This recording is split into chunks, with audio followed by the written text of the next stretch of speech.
Hello and welcome to the week ahead from the Financial Times in London. Here are some of the big stories we'll be looking at in the coming days. Chinese Premier Xi Jinping visits the US for his first meeting with President Donald Trump. The copper industry gathers in Chile to discuss the health of the sector, and US jobs figures are released. First, President of the People's Republic of China Xi Jinping heads to Florida this week for a meeting with US President Donald Trump at his Palm Beach resort. The visit will set the tone for the relationship between the world's two largest countries in terms of economic and increasingly political clout. But goals diverge. Mr. Trump wants investment pledges while not appearing soft on a country he has said is ripping off America. And Washington wants Beijing's help with North Korea, one of the thornier security problems in Asia.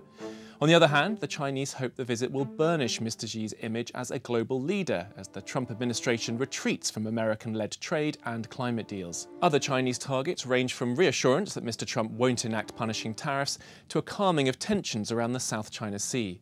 Our emerging markets editor, James King, says the biggest issues to watch will be concerning communication and trade. The communication issue really is allowing Xi Jinping and Donald Trump to sit down in a fairly informal, relaxed atmosphere and straighten out some of the problems that have largely been caused by Donald Trump's position as the tweeter-in-chief in the US. So the second point is on trade, and this is a really big substantive issue. Just recently, the US engineered the dropping of a key phrase within the G20 grouping of countries, communique that said that the G20 was implacably opposed to protectionism everywhere. So from that, people are getting very concerned that the US may be limbering up for a more protectionist stance, partly towards China and partly towards other countries in the world. The trade issue for China is huge. The US is its biggest export market, with two-way trade being around $516 billion last year. But it's also significant for Americans. Consulting group Oxford Economics estimates about 2.6 million US jobs are created by trade with China. Now, this week, the global copper industry will gather in Chile, the world's largest producer of the red metal, for the annual CESCO conference. The meeting comes at a critical point for the industry. Speaking at the FT's Commodities Summit, here's our metals and mining correspondent, Henry Sanderson, with more.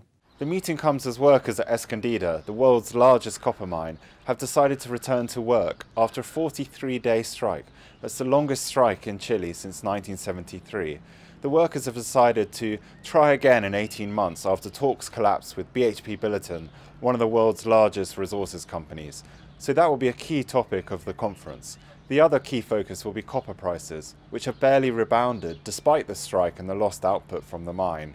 Some analysts think the stubborn price could be due to a large volume of scrap copper coming on the market after prices recovered last year from their lowest levels since the financial crisis. The conference will also discuss what the strike might mean more broadly for copper miners in the country. In the wake of the commodity crash, mining companies have focused on how to cut labour costs and improve productivity, usually through technology. But productivity in Chile has fallen, even as workers' salaries and benefits have increased.